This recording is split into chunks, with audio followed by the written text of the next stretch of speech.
Magandang araw mga kapatid. Sa mga nagdaang mga linggo, araw, nakikita natin na yung yung bansa natin ay dumadaan sa tinatawag natin na krisis. Krisis sa ating ekonomiya, krisis din sa politika. So ito yung dalawang bagay na napaka napaka mahalaga, no? May malaking tungkulin na ginagampanan sa buhay natin bilang mga Pilipino. Yung sa kasulukuyang panahon, ang Pilipinas ay nahaharap sa magkaugnay na suliranin. Yung pagtaas ng presyo ng langis, dulot ng hidwaan sa um, gitnang silangan sa Estados Unidos, no, sa US. At kasabay nito ng pagtaas ng langis ay yung pagtaas din ng mga commodities. No, yung pagtaas ng pamasahe na although na yung iba na aapila sa gobyerno na kung pwede taasan ang pamasahe. Ang pagmahal ng mga pangunahing bilihin. No, dahil gumagamit ng langis, mga crudo, ng gasolina, yung mga makinarya ng agrikultura, sa ating pangisda, sa lahat ng mga um, kailangan natin sa pagkain, nangailangan ng gas. Kaya sa pagtaas ng presyo ng gas, ng langis, sumasabay din yung pagtaas ng mga bilihin. At sabihin natin yung mga uh, basic needs natin para sa pang-araw-araw nating buhay. At dagdag pa dito yung political issues. Una yung corruption, di ba? Mga nakaraang buwan nakita na natin kung paano, kung ano yung nangyayari sa bansa natin. Nagsimula yung flood control issues. Tapos ngayon, no, marami ng mga nadawit doon. Tapos bukas pa yung issue ng impeachment kay VP Sara. So, dahil dito nagkaroon ng faction, nagkaroon ng tension sa magkabilang partido. So, yung patuloy na tension ng politika, nagkakaroon ng epekto ito sa ating pang-araw-araw din na buhay. Kasi bawat isa nagkakaroon ng bangayan kung ini-scrutinize yung programa ng isa, ng iba na ito ay dapat ganito, ito ay mali, dapat ito na naman sa kabila. So, parang dalawang batong nag-uumpugan. So, ito yung nangyayari ngayon sa ating um, bansa na kung saan dumadaan sa crisis political. Hindi lamang ekonomiya, kundi politika din. So, bagamat na madalas itong talakayin sa konteksto ng ekonomiya at pamamahala, huwag nating kalimutan din na mahalagang bigyang pansin din natin yung isang dimension, which is critical dimension. At ano ito? Na sa mga lumalalang krisis, ekonomiya at politikal, ano ba ang nagiging epekto nito sa atin?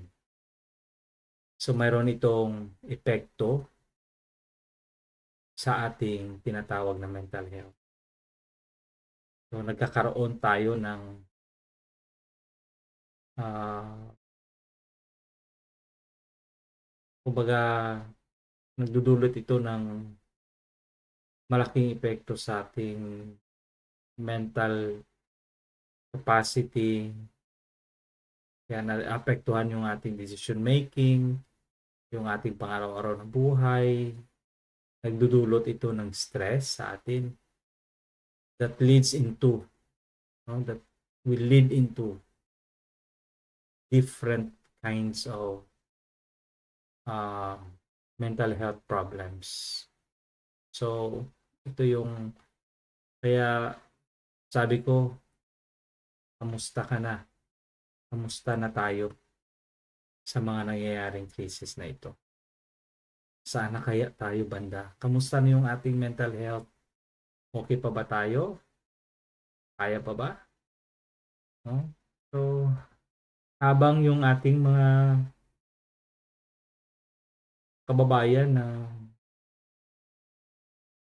nakikipaglaban sa crisis ekonomiko at saka yung mga nagbabangayan sa Kongreso, sa Senado, mga politiko, nakakaligtaan natin na kamustahin yung ating estado ng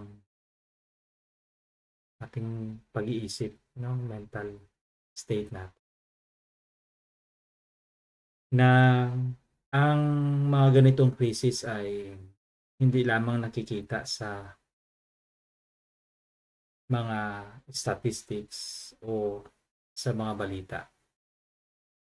May nabasa na ba kayo? May napanood na ba kayo na tumalakay sa mental health issues ng mga Pilipino dahil sa mga nangyayari?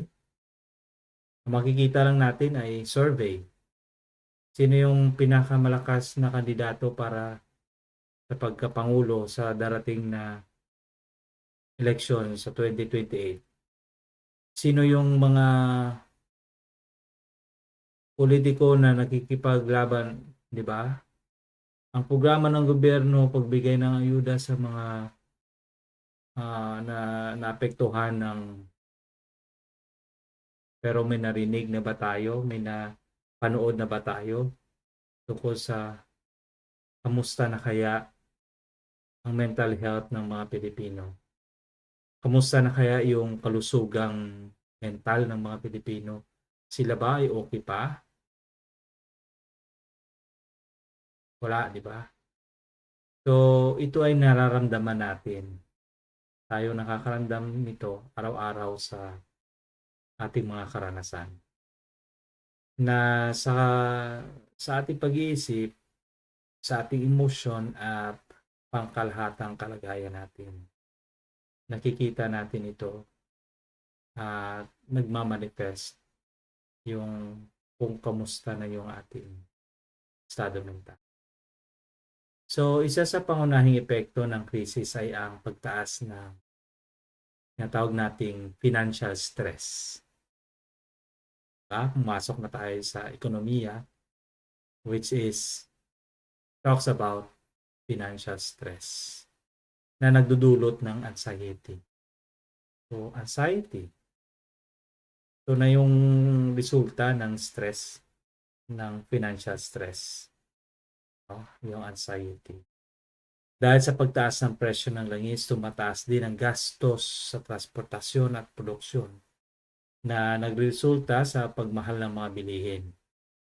So para sa maraming Pilipino, lalo na sa mga pamilyang may limitadong kita, sa mga minimum wage earner at mayroon pang lowest earner, mga pinaka nasa laylayan ng mababang laylayan ng ating lipunan. So, ang simpleng tanong ng mga Pilipino ay, o natin ay,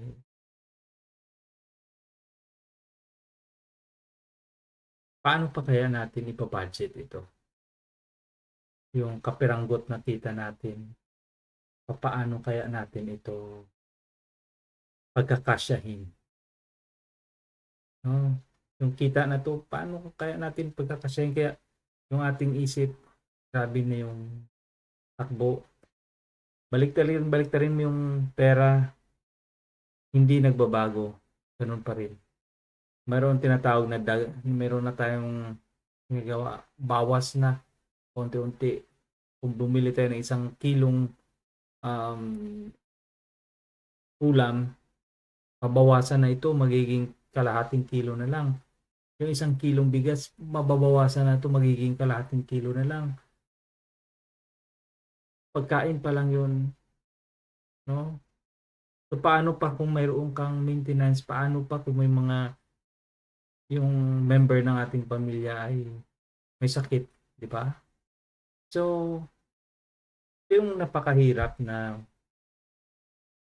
yugto ng buhay natin bilang mga minimum wage earner Filipinos. So, ito yung pang-araw-araw natin na laban at alalahanin, no, sa pang-araw-araw. Ang patuloy na ganitong sitwasyon ay maaaring magdulot ng tinatawag natin na chronic anxiety, yung patong-patong at paulit-ulit na nangyayari na kahirapan na stress sa buhay natin. So nade-develop yung tinatawag natin na chronic anxiety. Yung overthinking at yung tinatawag nating mental fatigue. No? So ito yung tatlong bagay na dahil sa financial stress na dulot ng economic crisis, nagkakaroon tayo ng tinatawag nating chronic anxiety. No? Ng patong-patong, tuloy-tuloy na mga kahirapan na nangyayari sa atin. Nagkakaroon tayo ng overthinking. Ano na yung bukas, ano na mangyayari sa akin? Siguro, wala na akong makakain bukas. Pag hindi to na, kung hindi ko to matugunan, maaring in a week time, baka mamatay na rin ako. Baka nagkasakit na rin ako. Yung pamilya kong may sakit, baka lalamayan na to. Diba? So yun yun. Kaya nagkakaroon tayo ng mental fatigue, kapagod. So dagdag pa rito ang mga issue ng korupsyon at kakulangan ng transparency sa pamahalaan. Ito ay nagdudulot ng pakiramdam natin ng kawalan ng kontrol at tiwala. Nawawala na yung tiwala, yung public trust. 'Di ba mayroon tayong mga statistics na ginagawa yung Okta Research, yung iba pang mga na sasagawa nito na yung public trust sa ating mga namumuno. So, ilan na lang yung trust factors ng mga Pilipino sa kay Marcos, Bongbong Marcos, BBM, kay BP Sara, sa mga senador, sa mga kongresista. So makikita natin, tapos magkakaroon na naman tayo, meron din ditong tinatawag na pagkukontrol, yung pagkukumpara ng dati ganito, ngayon ganito, so mas maganda ang dati kaysa ngayon. Diba? Mayroong gano'n na senaryo. Pero unang-una, nagsasabi na hindi na kami naniniwala sa mga sinasabi ng gobyerno. Hindi na kami naniniwala sa mga ganito kasi paulit-ulit lang. No? Nawawala na yung gana, tiwala. So kapag may mga ulat ng anomalya tulad ng sa flood control projects, dito nababawasan yung kumpiyansa ng mamamayan sa kakayahan ng gobyerno na tugunan ang kanilang pangangailangan. So ang ganitong kawalan ng tiwala ay maaaring magbunga ng helplessness at hopelessness. No, nagdudulot. mga emosyon na malapit na kaugnay ng iba't ibang mental health concerns. So, tandaan natin yung dalawa, no? Yung pagiging helplessness natin at hopelessness sa gobyerno, sa pamahalaan. So, nagiging helpless tayo kasi paulit-ulit lang nangyayari yung korupsyon. Paulit-ulit yung nangyayari yung mga bagay na hindi naman maganda na ginagawa ng mga politiko natin, yung mga tao na sa gobyerno na nakaupo, na nananamantala. So, nangyayari, nawawalan tayo ng tinatawag nating hope, yung pag-asa. So, hindi na ako naniniwala na magbabago pa to, hindi na ako maniniwala. Minsan nga pag nakarinig natin ng balita, sabi natin may iba pa, may bago pa ba? So, nagiging sanay na tayo, nagiging hopeless na tayo. Tapos, yung pagiging helpless, wala naman tayong magagawa eh. Kasi, sino ba naman tayo? Diba? Kaya maraming ang mga tao ngayon sa social media naglalabas ng kanilang mga saloobin. Dahil hindi din na rin papakinggan ng ang social media nagiging outlet ng hinaing ng bayan, ng mga taong bayan. Pero yun pa rin, sa kabila ng lahat, nananatili pa rin tayo sa tinatawag natin na estado ng being helpless and being hopeless. So hindi rin may kakaila na ang papel ng social media, no? Dito pumapasok. Ito yung tanong na paano nakakaapekto? Ano yung impact ng social media to the mental health of the Filipino people during this crisis? In both, I'm talking about economic and political crisis. So dito makita natin na yung social media sa mga platform tulad ng Facebook, which is common, no? Facebook, TikTok, YouTube, no? Mabilis kumakalat ang balita. Maging ito man ay tama o hindi. Diba? So, yung mga balita, okay. Hindi lahat ng lumalabas sa mga news feed natin, sa mga reels, sa kung saan man tayong platform naroon. Napakahirap na ngayon paniniwalaan, napakahirap na ngayon malaman kung ano yung fake news at saka yung totoo, no? Or yung mga informative at saka yung mga decisive, no? So, tandaan natin to, yung mga informative at saka decisive news. O minsan lumalabas diyan na napaka-exaggerated. Oh, 100 na yung crudo, yung langis nagiging 100 na ang litro ng crudo. 120 naman yung gasolina, pero the truth is wala pang presyo na nakaabot doon. Kundi narinig lang na kahaka-haka. So if post sa Facebook, ano, 'di ba? So ito yung pagkakita natin, i-repost natin, ikakalat. So nagkaroon na ng chain of command. So mula sa isang fake news, kumalat na yung maraming fake news. So yung totoo ngayon, lumabas. Dahil nauna yung fake news, sumunod yung totoo. Yung tao hindi na ngayon alam kung alin yung paniniwalaan. So minsan nagki-create ito ng yung pagkalito, no? Pagkalito ng mga tao.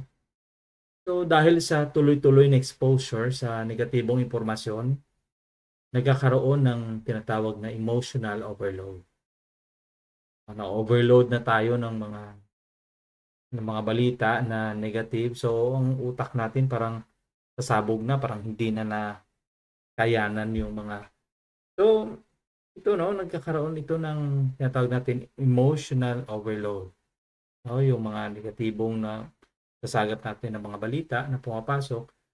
So, dito nagkakaroon ng accumulation ng maraming.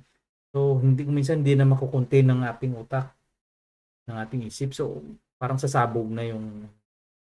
So, kahit ito, hindi direktang naranasan ng isang tao, ang krisis na apektuhan pa rin siya sa pamamagitan ng mga kikita at nababasa niya online.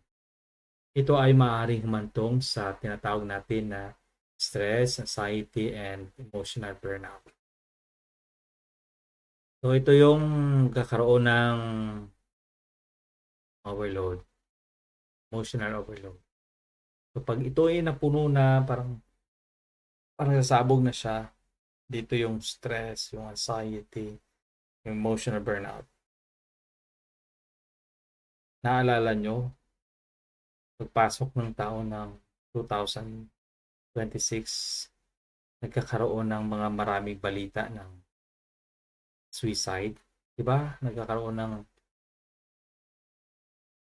ng isang malawakang awareness tungkol sa suicide.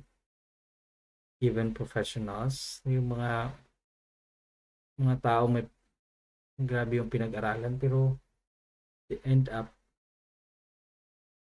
taking their own life. Diba? So dahil dito nagkakaroon, diba? Ang social media is a good channel sana to relay information, informative, information. Pero ito din kasi nangyayari is nagkakaroon ito ng nagiging channel ito ng decisive information. Nalilito yung mga tao. Kahit mga chismis, nandiyan na malalaman mo yung ulam ng kapitbahay mo dahil sa Facebook. Malalaman mo yung mga issue ng mga kapitbahay mo dahil sa Facebook. Konting problema, sabihin na, sige, di ba? Mga road rage, tingnan mo. Sige, gawin mo. Binibidyohan kita, naka-live ko. Di ba? Everything. Minsan nga, disgrasya yung tao. Imbis na tulungan o unahan, pipicturan muna. Tapos may nagla-live, nagsasabi, "Hoy, tulungan nyo, tawag kayo ng pulis. O tawag kayo ng ambulansya." Pero yung cellphone niya, hindi niya kayang gamitin para tawag muna. Anong ginagawa? Content muna bago tulong. Or content na lang, walang tulong. Diba? Yun na yung nangyari. So, pero balik tayo sa krisis na kinakaharap natin. Na yung mga balita na nangyayari dito, lalo na mga fake news, so nagiging imbakan na tayo ng negative na mga balita. So nagkakaroon tayo ng nakakaranas tayo ng tinatawag na emotional overload. That leads into stress, anxiety, and emotional. Na samantala, ang pagpatuloy ng hidwaan sa politika ay nagdudulot din ng natawag nating social and interpersonal tension. Ano ito? Yung social and interpersonal tension na ang magkakaibang paniniwala ay nagiging sanhi ng alitan. Hindi lamang sa publiko, hindi lang sa public, kundi pati sa loob ng pamilya at komunidad. Ang ganitong uri ng conflict ay maaring magdulot ng emotional distress at pakiramdam ng isolation. Lalo na kung ang isang individual ay nakakaranas ng hindi pagkakaunawaan sa mga tao malapit sa kanya. Emotional distress at isolation. So ano balikan natin, ano itong social and interpersonal tension? So nagkakaroon ng social tension dahil sa magkaibang paniniwala. Halimbawa ngayon, sa nangyayari sa impeachment, saka sa krisis, maraming nagsasabi na bakit uunahin pa yung impeachment kaysa sa harapin yung krisis. So sinisisi yung pamahalaan na bakit naglalaan ng oras sa impeachment at saka sa krisis. So may dalawang nag-uumpugang paniniwala at idea. So ang nangyayari, sasabihin naman ng mga pro-admin, pro-BBM na bakit kung ititigil ba yung impeachment, mariresolba yung krisis sa langis? Sasabihin naman ng at saka dagdag pa sasabihin na hindi ibig sabihin na patuloy yung impeachment, hindi na gumagawa yung gobyerno kasi maraming sangay ang gobyerno. So tapos sasagutin ng pro Duterte or mga supporter ng mga Dutertes. Kasi dapat ang i-google na oras dyan, bakit hindi tayo magkaroon ng session, magkaroon tayo ng isang plano na magkaroon ng matibay na solusyon. So, nagkakaroon na ngayon ng clash.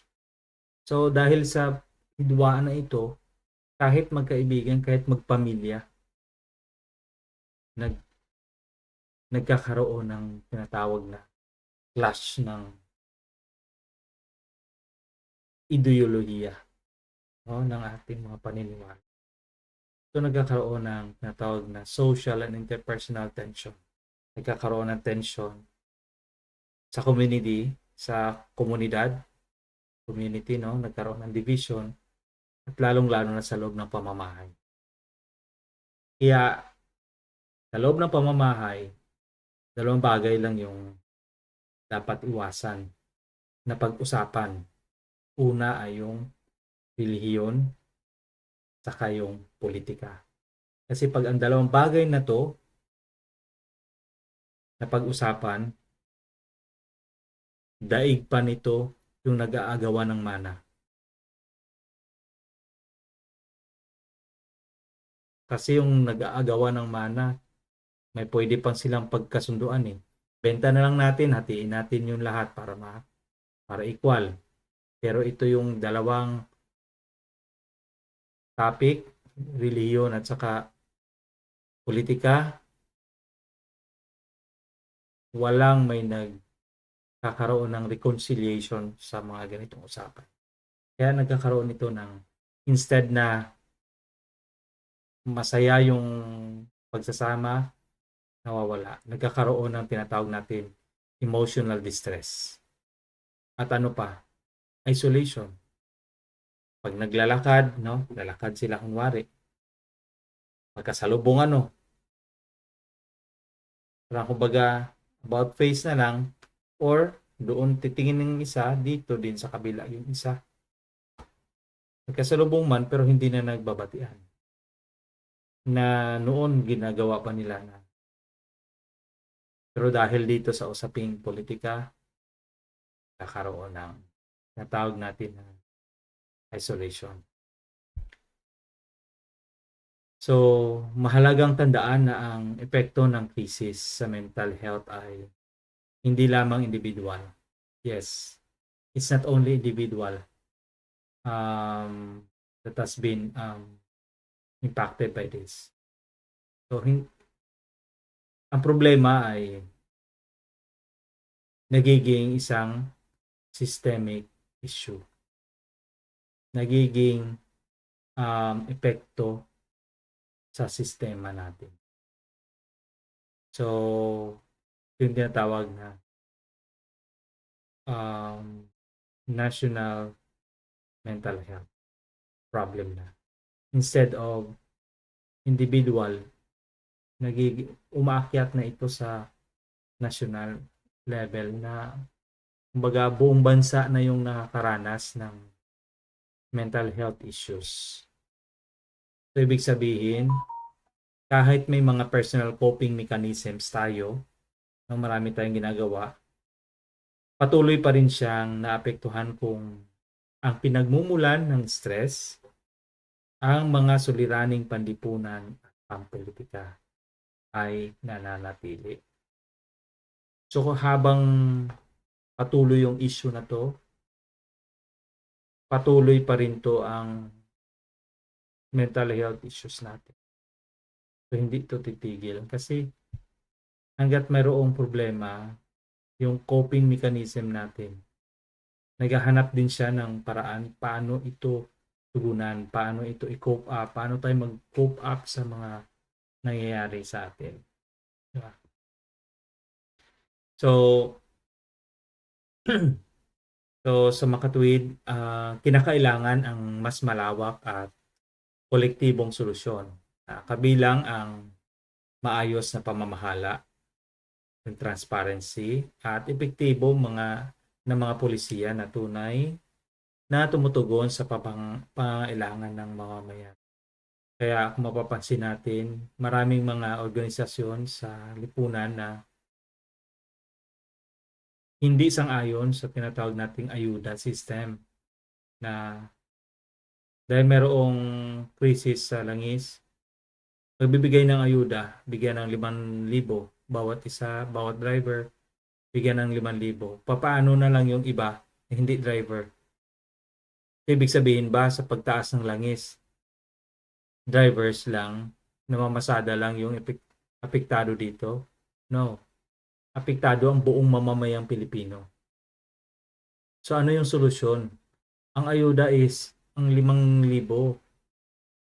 Ilang araw lang yan, ubos na yan.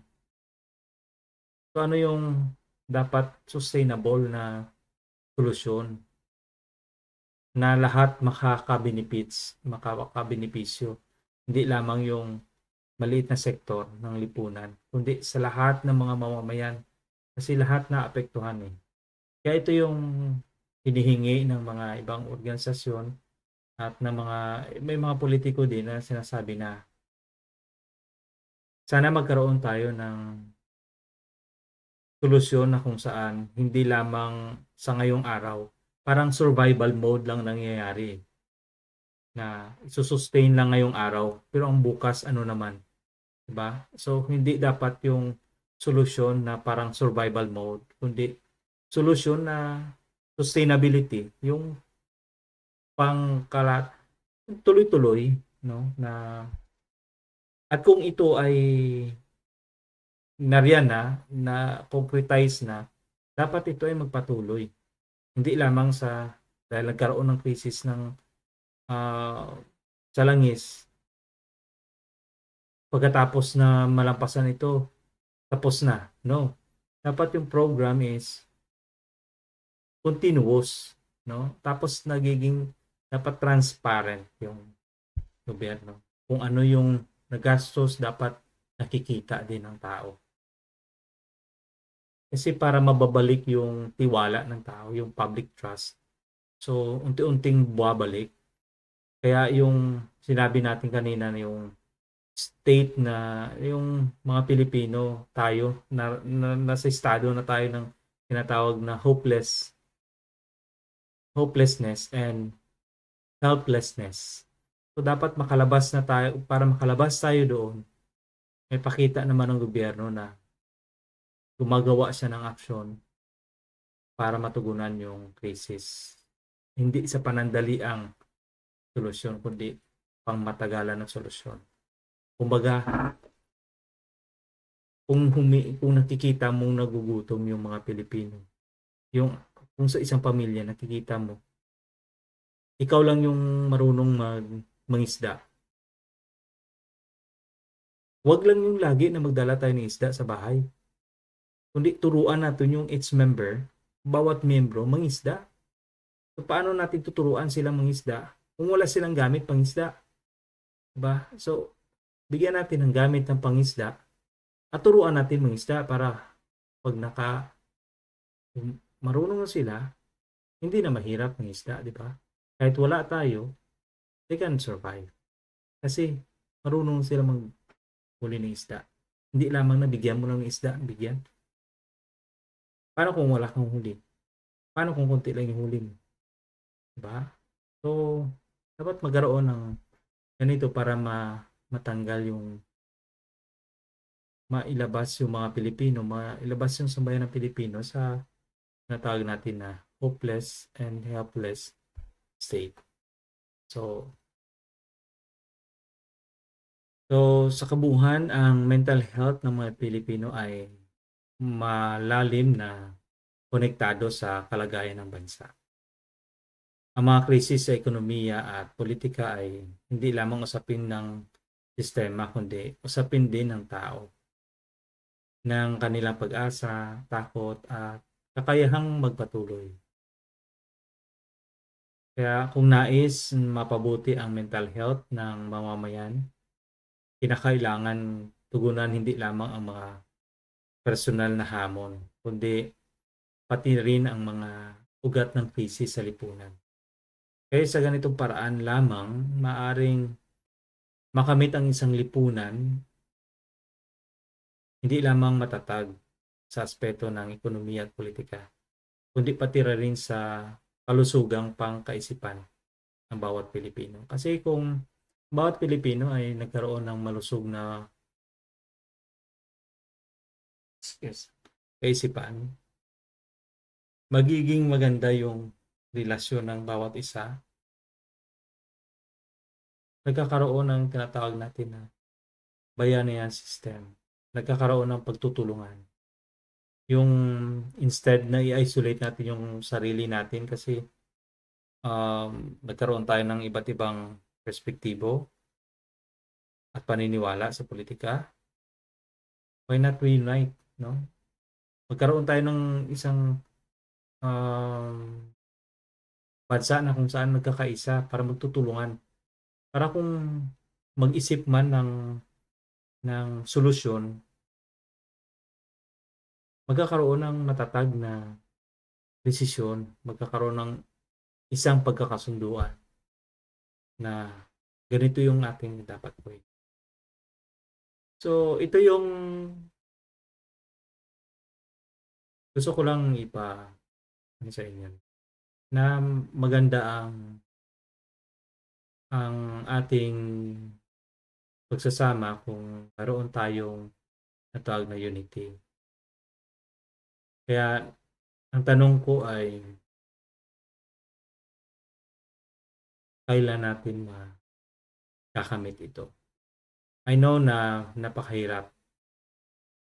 Pagdating sa politika, napakahirap magkaroon ng isang gobyerno na kung saan lahat ng mga politiko nagkakaisa. Dahil bawat isa ay mayroon kanya-kanyang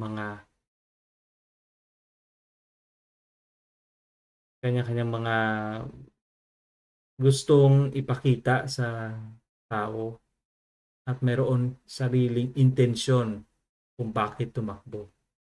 Yung mga iba tumakbo dahil seguridad pinansyal. Kasi kung politiko ka, secured na, 'di ba? Sigurado ka na. Kaya nawa makita natin kung saan na ba tayo. Tayo din na mga mamamayan, huwag nating pabayaan yung ating estado mental. Yung ating kalusugang pangkaisipan, dapat huwag din nating pabayaan. At magkaroon din tayo ng kamalayan na protektahan natin yung ating estado mental sa mga nangyayari ngayon. Huwag tayong padala sa mga balita na kung saan nagdadala sa atin sa kalituhan. Mga fake news. Kasi mga fake news, ito yung nag-create ng chaos sa ating society. Minsan nagdadala sila ng panic sa bawat isa sa atin. Na pag sinabi na, bukas magiging 200 na per liter yung gasolina. So ngayong araw, 100 pa lang. nagkakaroon na ng panic buying, bibili ng so na hindi naman totoo, no? Yun ay haka-haka pa lang. So nagkakaroon ito ng malaking role din, no? Yung social media, nagkakaroon ito ng malaking bahagi sa buhay natin. Kasi dito natin nakikita lahat ng mga bagay na nangyayari sa ating lipunan. So, pero dapat mapagmasid tayo. Let's filter the news that we are watching, that we are reading. Dapat i-filter natin yon. Tingnan natin, mapanuri din tayo. Yung fact check. I-check natin muna kung totoo ba ito. I-validate. Dapat marunong din tayo mag-validate ng kung ano yung mga nakikita natin, nababasa natin, naririnig natin. At sa ating pang-araw-araw na buhay, huwag nating kalimutan na kamustahin din yung ating mga kasama sa bahay. Hindi natin alam na grabe silang umiti, grabing tawa, pero sa loob pala, grabe na yung pinagdadaanan. Diba? Dapat tayo, marunong din tayo mga musta. Hindi lamang sa diskusyon pang politika, kundi kamustahin din natin yung ating mga pamilya, kaibigan, kung kamusta na sila sa panahon ng krisis ngayon. At magtulungan tayo magkaroon ng magkaisa na dapat sabay-sabay tayo. Malampasan natin yung mga problemang ito na hindi nagkakawatak-watak. So, maraming salamat kung natapos mo, kung nakarating ka dito. Salamat kung pinanood mo yung aking video. At kung gusto mo pa ng iba pang mga videos na katulad nito, please subscribe, like, and share na para makatulong din tayo sa ibang mga tao para magkaroon ng kamalayan tungkol dito. So, sa susunod, babahagi ulit ako sa inyo ng karagdagang mga napagnilayan ko tungkol sa ating nangyayari sa ating ngayon. Maaaring itong pang-spiritual, sa ating emotional, sa ating mental, at sa ating physical, no? Kamalayan. So, I hope may natutunan kayo sa aking video. Maraming salamat. God bless.